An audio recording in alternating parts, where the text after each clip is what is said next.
Have you ever walked into a company or organization and seen a banner that says something like, "Do it right the first time," or "We believe in zero defects"? Many people think that's great leadership. But whenever I see that, I think management in this organization has no clue on how to improve quality. Today, we're going to be talking about improving quality. We're going to be talking about Deming's point number 5 and point number 6. Point number 5 is improve constantly and forever the system of production and service. Point number 6 is institute training on the job. Both crucial things to do.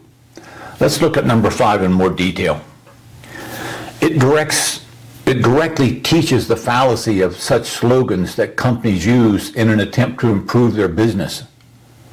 Improving the quality of any process starts with first identifying it. Think of a flow chart. Every flow chart has a beginning and an ending and several elements or steps in between. Before any attempt is made to improve a process, it is crucial that you understand how the current process is performing. To achieve this, it is best to measure the results of preferably at least 30 times the process has been used. That gives you enough number that you can extrapolate, you can predict. This then becomes a benchmark on how the process currently works. This measurement tells you if your process is stable. In other words, is it predictable? If it's not, you're not managing a process, you're just reacting to chaos and constantly being asked to put out fires. It also tells you, statistically speaking, if the process is in statistical control. I will explain this term in greater detail in a later video, but for now, think in terms of a process that generally works as expected. If one attempts to modify a process that is stable, which happens a lot in American management style, by using some spur-of-the-moment idea, Deming called this tampering, as it would often lead to results that were worse than if you just left it alone. Tampering is a very, very common problem with management that doesn't understand variation. Variation is something we will also cover in an upcoming topic or upcoming video. After that benchmark of 30 measurements is established, management must set a goal regarding the intent of the improvement. The intent must be translated into plans, specifications, tests, etc. Again, management must do this. The worker can't. Individuals who represent each element of the flow chart or each step along the way should be gathered to represent that step and to give improvements or suggestions for improvements.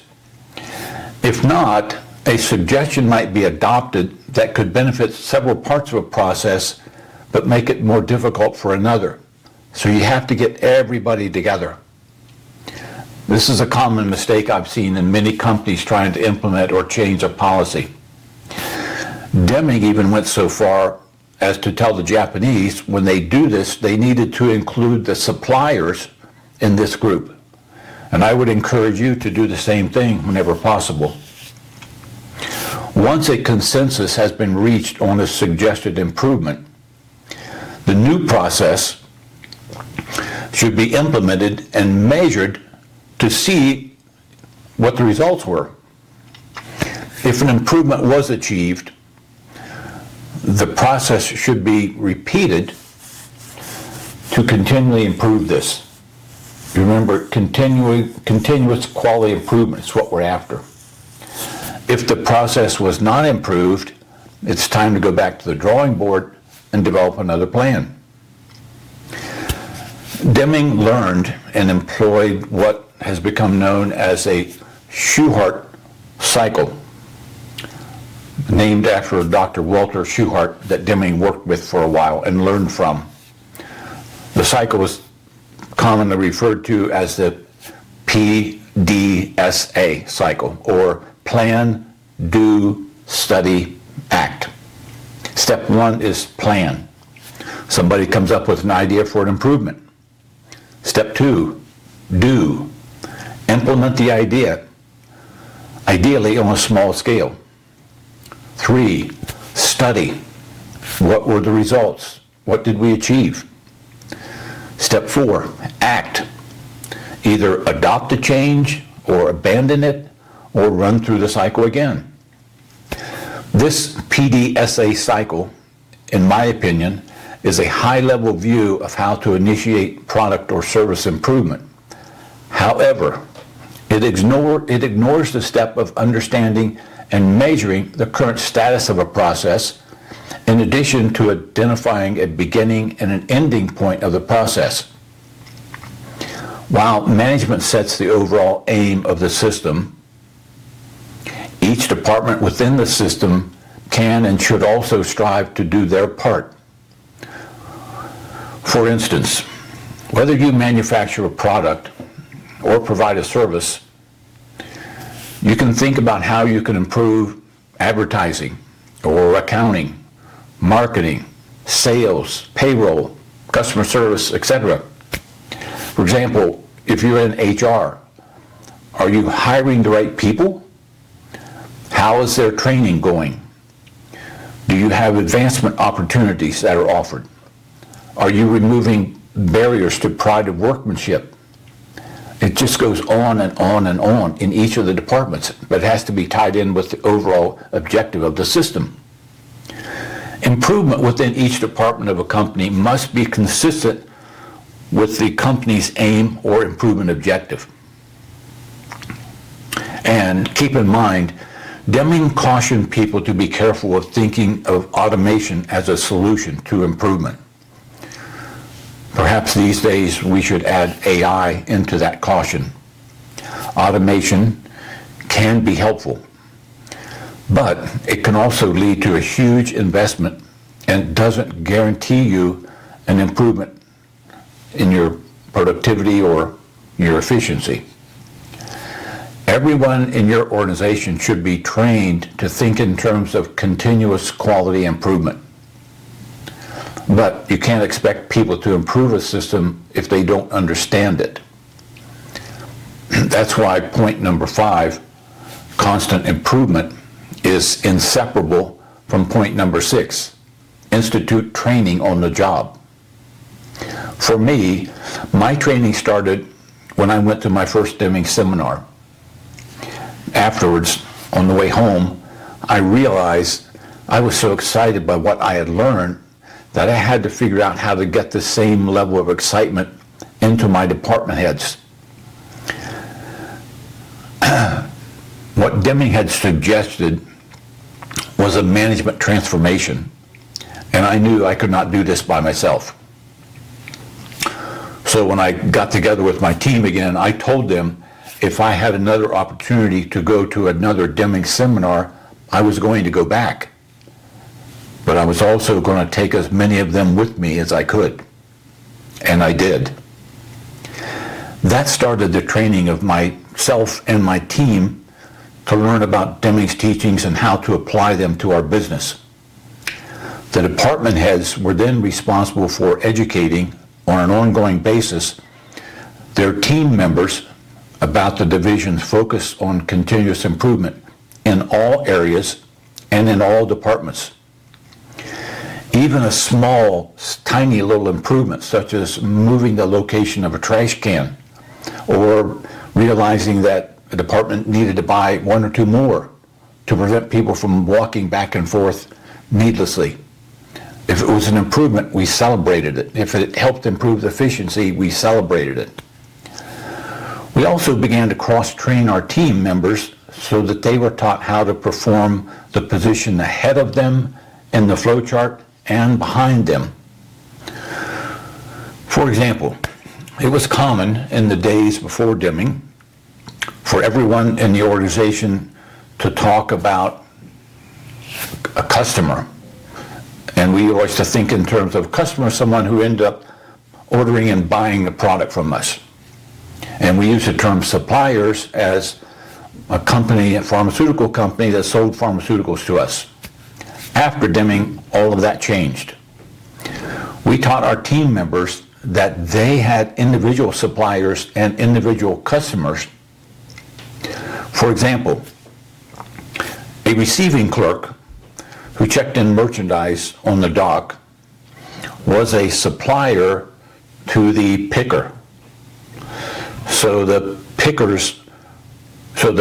was the receiving clerk's customer.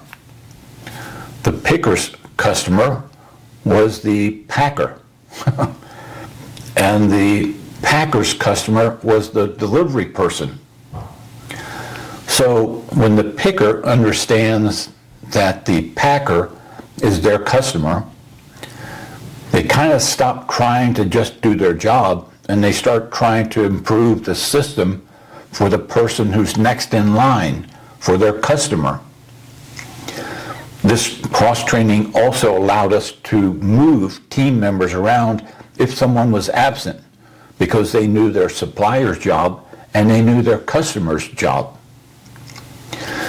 The more knowledgeable a team member became regarding the requirements of the steps within a process, the more efficient our division performed. Again, the more knowledgeable a team member became regarding the requirements of the steps within a process, the more efficient our division performed. More satisfied internal customers equaled less errors, which resulted in more profitability. In addition, whenever possible, we would invite representatives of various pieces of equipment and software to provide training to our team members. We didn't want them to just know how to use a piece of equipment or a software. We wanted them all to become super users, especially with software. This is something that most companies don't do for their team members, especially with software. And Deming also warned against the danger of worker training worker. We've all seen this. A trains B, B trains C, C trains D, and so on and so on and so on, until at some point the original training doesn't look like anything that the other person's getting now on the line. They passed on every bad habit and shortcut along the way. As a leader, you can't just hope the knowledge trickles down from one to the other. You have to institutionalize the training to ensure that the system remains stable, that the training remains consistent. If your company is not big enough to have a training department, I would suggest the department supervisor be given that responsibility to ensure training stays consistent. Ensuring your staff is thoroughly and properly trained is critical. Do not cut corners with this. If this is the first video of mine that you have watched, I would advise you to go back at some point and at least watch the first 2 videos. I think they'll provide a lot of understanding about who I am and what I've done. And if you've watched this entire video, I would appreciate any feedback or comments regarding any of today's topics, even if you don't agree with me. I'm always interested in continually improving. That's all for today, but please join me next week when I tackle one of Dr. Deming's most instructive lessons. It's super important. Have a good week.